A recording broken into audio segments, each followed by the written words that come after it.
Um, After I completed my transition and I had gender reassignment surgery,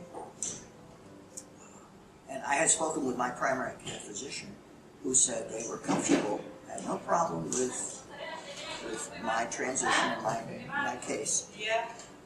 I developed a small amount of what is called granulation tissue, and this is fairly common when there is obstetric or gynecologic surgery. This is normally how tissue sometimes heals.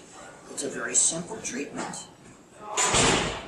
I went to my primary care physician, and she almost ran out of the room. She said to me, "I am not going to do this. We need to get you into the wound clinic, and we need to have you seen by an OBGYN, and you need to go to this clinic, and you may need to go to the hospital."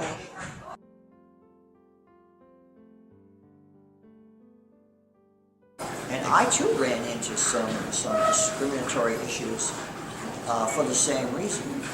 Because they knew you before.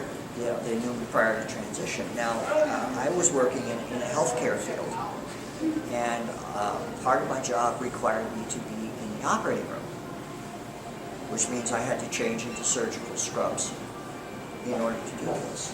And the reaction from my customer base, in large part, was, "Oh yeah, we're okay with that, yeah. She's really Sarah? Yeah, that's good. Oh wait, where's he gonna change clothes?"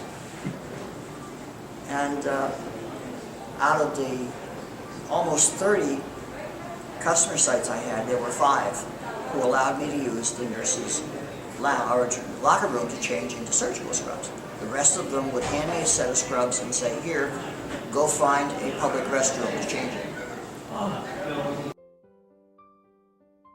There was some kind of discrepancy in me since I was 4. I was 5 years old when I absolutely knew that I was not the boy everyone was telling me I was. And you see your Aunt Mary that you haven't seen for a year or two, and she says, "Oh, you're growing up to be such a handsome young man."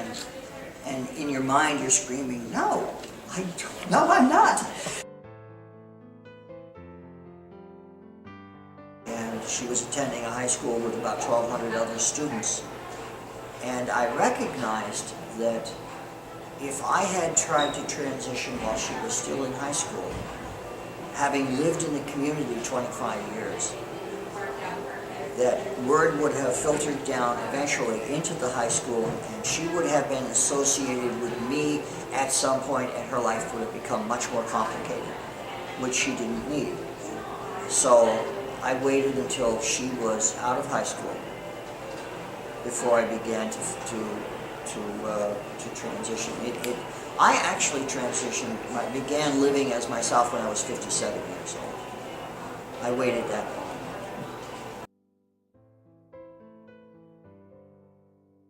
All of us, at some point in our lives, run into that wall where we cannot go any further. We can't stay where we are. We can't go backwards. And going forward presents serious and significant and multiple problems.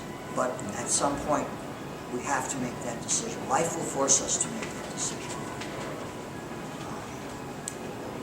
And making that decision, as difficult as it is, allows us to grow and to blossom and to go on, and in many cases do some things that are very extraordinary.